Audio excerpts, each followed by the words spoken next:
मुख्यमंत्री भगवंत सिंह मान ने गांवों के विकास के काम की निगरानी के लिए निगरानी कमेटियों के गठन की घोषणा की। परियोजनाओं का जमीनी स्तर पर प्रभावी ढंग से लागू करने के लिए कमेटियों से सक्रिय भूमिका निभाने का अनुमान जताया गया। युवाओं की अपार ऊर्जा को सही दिशा में लगाने के लिए युवा क्लबों को सक्रिय भूमिका निभाने की अपील की गई। ऐसे में मुख्यमंत्री मान ने जहां भारत पाक मैच को लेकर केंद्र सरकार पर निशाना साधा, तो वहीं बाढ़ में राहत कार्यों की पूरी जानकारी ली। उन्होंने बाढ़ प्रभावित लोगों को आर्थिक सहायता देने की घोषणा की है। रिपोर्ट देखें। पंजाब के मुख्यमंत्री भगवंत सिंह मान ने जमीनी स्तर पर विकास के काम की निगरानी के लिए गांव स्तर पर निगरानी कमेटियों के गठन की घोषणा की है। यहां युवा क्लबों के प्रतिनिधियों के साथ बैठक की अध्यक्षता करते हुए मुख्यमंत्री भगवंत सिंह मान ने कहा कि प्रदेश सरकार ने पंजाब के विकास में तेजी लाने के लिए कई परियोजनाएं शुरू की हैं। उन्होंने कहा कि जनता के करदाताओं के पैसे का सही उपयोग सुनिश्चित करना समय की मांग है। इसके लिए लोगों के स्तर पर निगरानी बहुत जरूरी है। सीएम मान ने बताया कि इस उद्देश्य के तहत विकास के काम की निगरानी और उनके सुचारू और पारदर्शी कार्यान्वयन को सुनिश्चित करने के लिए गांव स्तरीय निगरानी कमेटियां बनाई जाएंगी। मुख्यमंत्री ने कहा कि इन कमेटियों में युवा क्लबों के सदस्य और गांव के दूसरे चुने हुए प्रतिनिधि शामिल होंगे। उन्होंने उम्मीद जताई कि ये कमेटियां जमीनी स्तर पर सरकारी फंडों के उचित उपयोग को सुनिश्चित करने में सार्थक भूमिका अदा करेंगी। ये कमेटियां परियोजनाओं के निर्बाध कार्यान्वयन की जिम्मेदारी लेंगी ताकि आम लोगों को इसका लाभ मिल सके।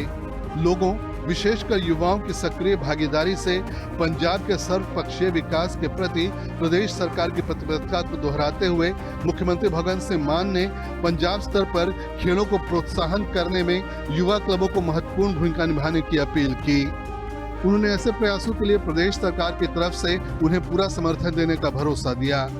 सीएम भगवंत सिंह मान ने कहा कि यह कदम युवाओं की अपार ऊर्जा को सकारात्मक दिशा में लगाने में अत्यंत महत्वपूर्ण साबित होगा। मुख्यमंत्री भगवंत सिंह मान ने रविवार को एशिया कप 2025 में भारत और पाकिस्तान के बीच दुबई में खेले गए मुकाबले को लेकर केंद्र सरकार को घेरा। मुख्यमंत्री मान ने कहा कि केंद्र सरकार पंजाब के साथ दुश्मनी निकाल रही है। सीएम मान ने पंजाब बीजेपी अध्यक्ष सुनील जाखड़ और केंद्रीय मंत्री रवनीत बिट्टू से भी जवाब मांगा और कहा कि क्या वो प्रधानमंत्री से इस पर सवाल पूछेंगे। प्रधानमंत्री से अनुरोध है कि फौरन हस्तक्षेप कर श्रद्धालुओं को पवित्र स्थलों पर दर्शन की अनुमति दें। ਹੁਣ तक भाजपा वाले उल्टे सिलते सवाल जो पूछी जाते रहते आओ करो जाओ दसो जी। हुण जाखड़ साहब हुण पूछो साहब जी, जाखड़ साहब जी शायद करनगे प्रेस कॉन्फ्रेंस तो बाद। साहब जी हुण तां पुछ लो, बिट्टू जी तुसी पुछ लो, प्रधानमंत्री नूं पुछो कि मत्था टेकण वाली संगत क्यों रोकी है। भी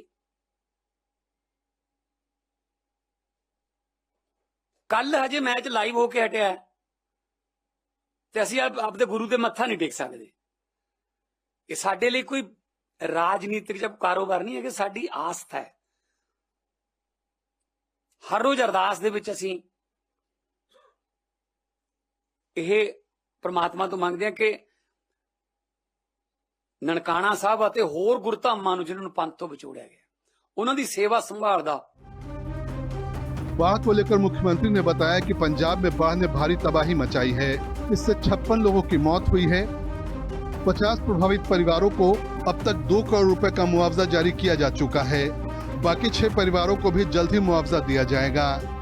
सारा कुछ साडा फुटबॉल पंजाब है। जदों आ जे कोई संकट पंजाब ते उदों तुसीं आपदा देखो जी, तुसीं अपना अपना देखो जी। असम नूं 12,734 करोड़ दा पैकेज, बिहार नूं पता नहीं किन्ने हजार दा पैकेज। वोटां ने जी, वोटां तो बिना पैकेज नहीं दिंदे। बिहार च तां बोली लाती सी पिछली बार 60,000 करोड़ कर दूं या 70 कर दूं, 70 कर दूं या 80 कर दूं, 80 कर दूं या 90,000 करोड़ कर दूं। चलो 1 लाख करोड़ कर देते हैं, देते फिर। सीएम मान ने जानकारी दी कि बाढ़ प्रभावित एरिया से अब तक 23,340 लोगों को रेस्क्यू किया गया है। 4 लोग अब भी लापता हैं। बाढ़ से 2,472 गांव और 3,89,000 लोग प्रभावित हैं। फिलहाल गिरदावरी का काम शुरू हो गया है और ये जल्द से जल्द पूरा हो जाएगा। इससे लोगों को उनके नुकसान के लिए पूरा मुआवजा दिया जाएगा। ब्यूरो रिपोर्ट, हिंदी खबर।